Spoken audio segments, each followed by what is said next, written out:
आज इथे जमलेल्या माझ्या सर्व मराठी बांधवांनो, भगिनींनो आणि मातांनो,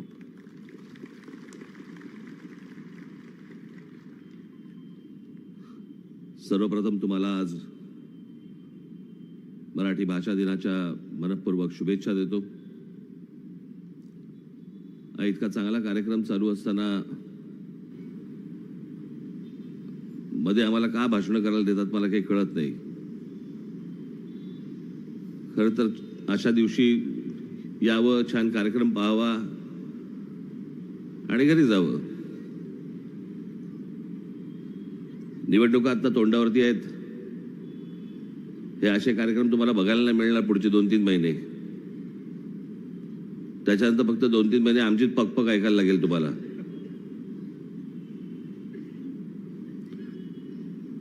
पण मराठी भाषा दिवस आज महाराष्ट्रभर साजरा होतोय। खरं तर याच्या अगोदर महाराष्ट्र म्हणजे हा मराठी भाषा दिवस हा फक्त एक तारीख म्हणून होता।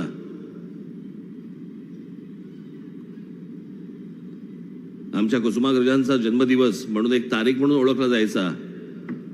पण महाराष्ट्र नवनिर्माण सेनेने 2007 साली हा मराठी भाषा दिवस साजरा करायला सुरुवात झाली महाराष्ट्रामध्ये।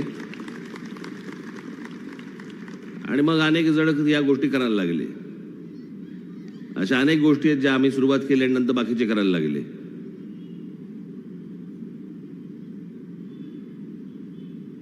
पण मराठी भाषा दिवस आपण एक दिवस का साजरा करतो महाराष्ट्रामध्ये? खरं तर असा एखादा भाषेचा दिवस मला वाटत नाही दुसऱ्या कुठच्या राज्यांमध्ये कुठे साजरा होत असेल। आज महाराष्ट्रामध्ये मराठी साहित्य संमेलन होतं। मला वाटत नाही इतर कुठच्या राज्यांमध्ये साहित्य संमेलन कदाचित असेल तर केरळामध्ये किंवा बंगालमध्ये असलं तर। पण असं काही अधिवेशन वगैरे वगैरे अशा काही गोष्टी होताना दिसत नाही। याचं कारण महाराष्ट्र पहिल्यापासून पुढारलेला होता, सर्वार्थाने पुढारलेला होता। इथे संत होऊन गेले,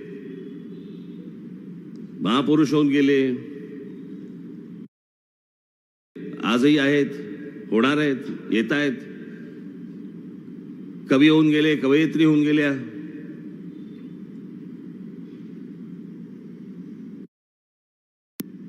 मी खरं तर या एका विषयावरती मी येणाऱ्या गुढीपाडव्याच्या सभेला मी सविस्तर बोलणार आहे। या विषयावरती महत्त्व काय, महाराष्ट्राची ताकद काय,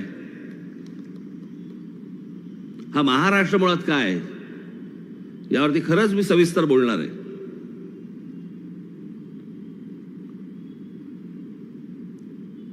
महाराष्ट्राकडे भूगोलही आहे आणि महाराष्ट्राकडे इतिहासही आहे, असं तुम्हाला सगळ्या राज्यांमध्ये मिळणार नाही।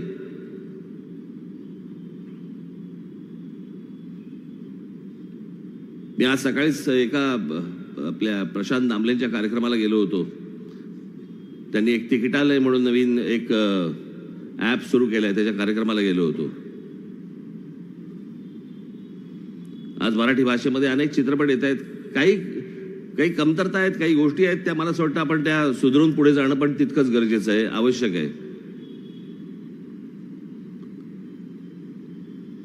मराठी चित्रपट असो, मराठी नाटक असो, मराठी साहित्यामध्ये तशी गरज नाही, पण मराठी चित्रपट आणि नाटकामध्ये खास करून कुठेतरी आपण काट टाकणं पण तितकीच गरजेची आहे, महत्वाचं आहे। आणि इतक्या ताकदीचा महाराष्ट्र मला नाही वाटत इतर दुसऱ्या कुठच्याही गोष्टीमध्ये कमजोर पडेल, पण सगळ्यांनी या गोष्टीसाठी सहकार्य करणं पण तितकंच गरजेचं आहे।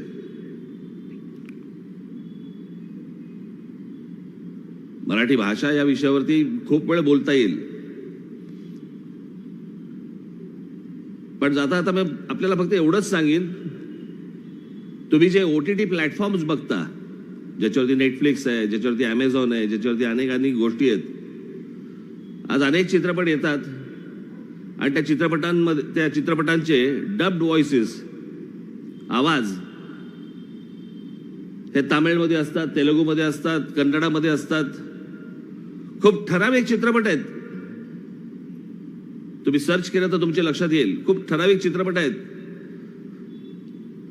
की जे चित्रपट मराठीमध्ये देखील आहेत।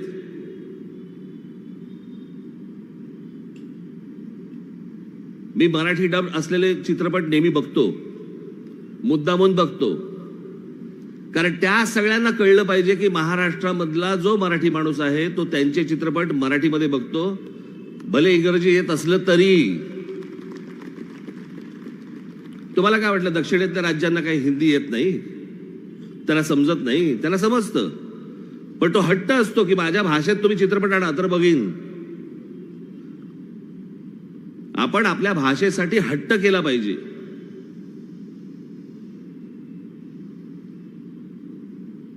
आपण कशाला आपली भाषा सोडायची आहे? काही आवश्यकता नाही या गोष्टींची. मी मागे एकदा माझ्या भाषणामध्ये उदाहरण दिलं होतं.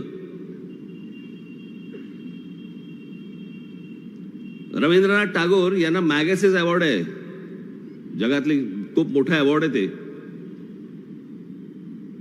रवींद्रनाथ टागोरांचं सर्व साहित्य हे बंगालीत आहे आणि त्यांचं सर्व साहित्य बंगालीत असून देखील जगाने त्यांची दखल घेतली. ते त्यांच्या भाषेपासून दूर गेले नाहीत, पण जगाला त्यांच्या भाषेकडे वळवलं आणि मॅगसेस अवॉर्ड द्यायला लावलं. सत्यजित रे इतके मोठे दिग्दर्शक बंगालमधले, एक चित्रपट सोडला त्यांचा, एक चित्रपट, तर त्यांचे सर्व चित्रपट बंगालीमध्ये आहेत, सर्वच्या सर्व चित्रपट.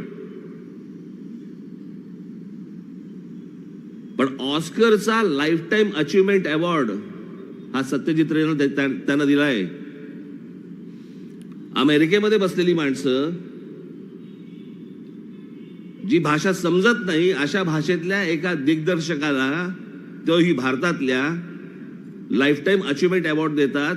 ही माणसं आपल्या भाषेपासून दूर नाही गेली, त्यांनी आपल्या भाषेपाशी जगाला आणलं. आपणच का भाषा सोडतोय? आणि ही मराठीसारखी भाषा,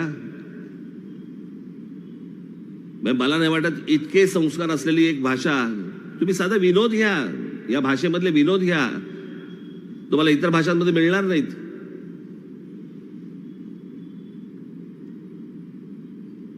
हे इतके संस्कार झालेली, इतके आजपर्यंत लोकांनी त्याच्यावरती कष्ट घेतलेली ही भाषा आज आपण बाजूला सारतोय, त्याच्याकडे लक्ष देत नाही आहोत.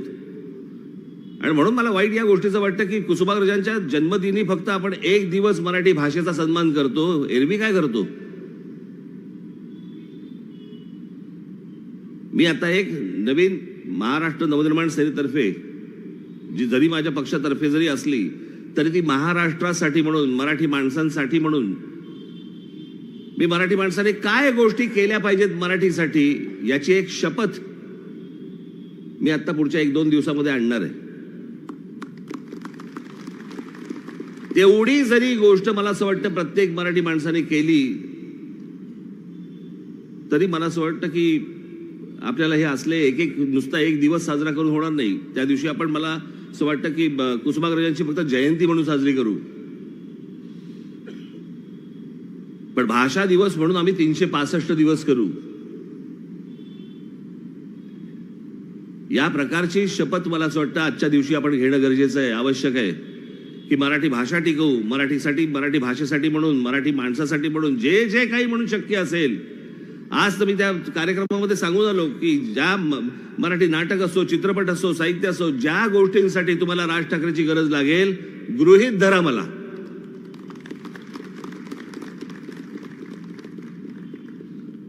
पण जे जे काही आपल्याकडे निर्माण झालेलं आहे ते जपावं, टिकावं, एवढीच फक्त मी आजच्या दिवशी फक्त मी ईश्वरचरणी प्रार्थना करतो. मी परत एकदा आपल्याला सर्वांना आजच्या 27 फेब्रुवारीच्या मराठी भाषा दिवसाच्या मनपूर्वक शुभेच्छा देतो आणि आपणा सर्वांची मी रजा घेतो. धन्यवाद. जय हिंद, जय महाराष्ट्र.